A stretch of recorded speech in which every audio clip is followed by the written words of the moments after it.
Ayan mga kasarlas, testing natin.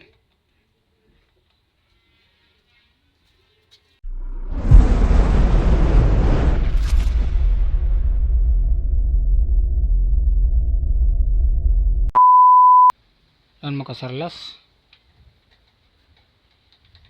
magandang tanghali pala.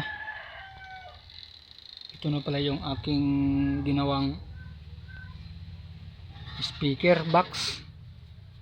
Ayan o.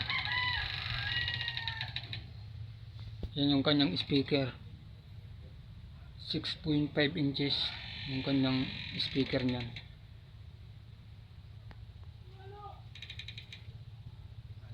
Ano kasi makasarlas, ang gagawin ko dito ngayon, lalagyan ko ng ganito itong corner. Dalawa pa lang ang nalagay ko niyan, lalagyan ko pa dito saka dito. Ito, kulang kasi yung tornilyo niya, kaya dalawa pa lang yung nakabit kong corner.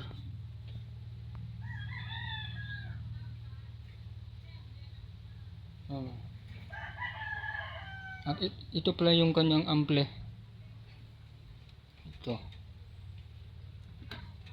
Ito mga kasarlas, oh.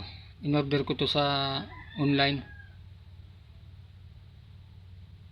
Ginawan ko na ng ginawan ko ng box itong ampli. Di 30 ampli na. At ito yung aking panglagay dito. Ano?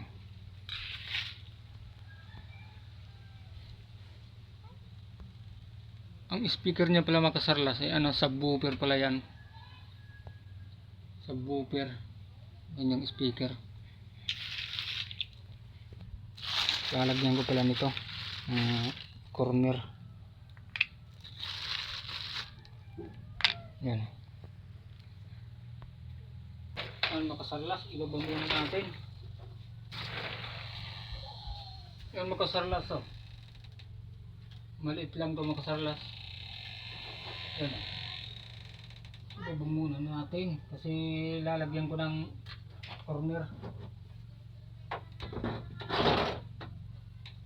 Yan makasarlas, oh.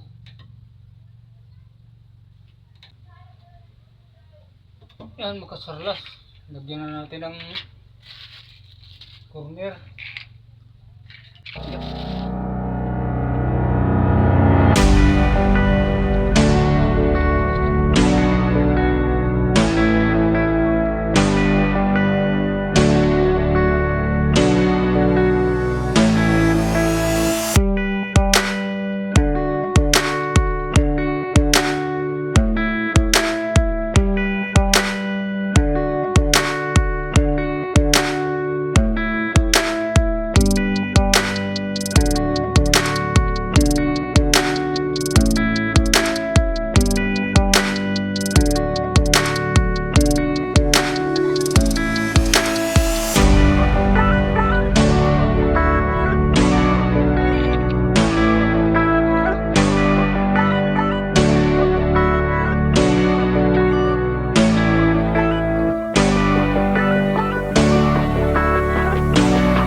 Ayan makasarlas, nalagyan ko na din lahat ng corner. Ayan, bago kasing pintura ito makasarlas. Yan yung kanyang kabitan ng wire, yung terminal. Yan siya makasarlas.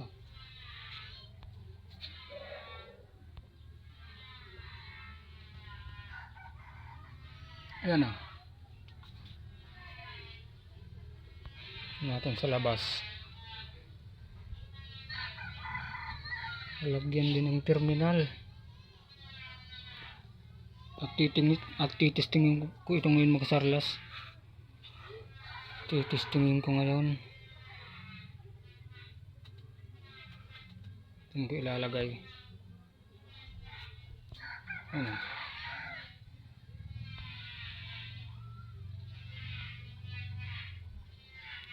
Ano makasarlas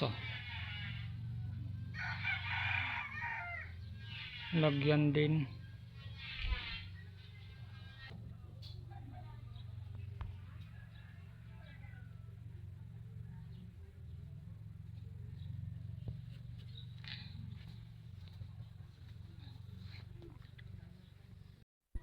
Ayan makasarlat. Titestingin natin na isaksak ko na pala. Subukan natin.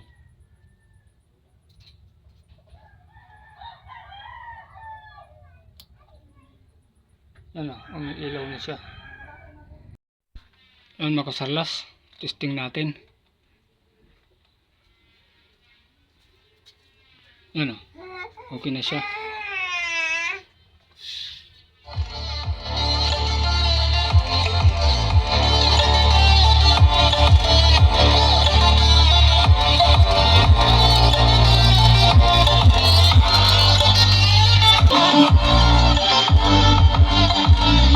Ayos makasarlas. Napakalakas niya bumayo. Malakas siya bumayo.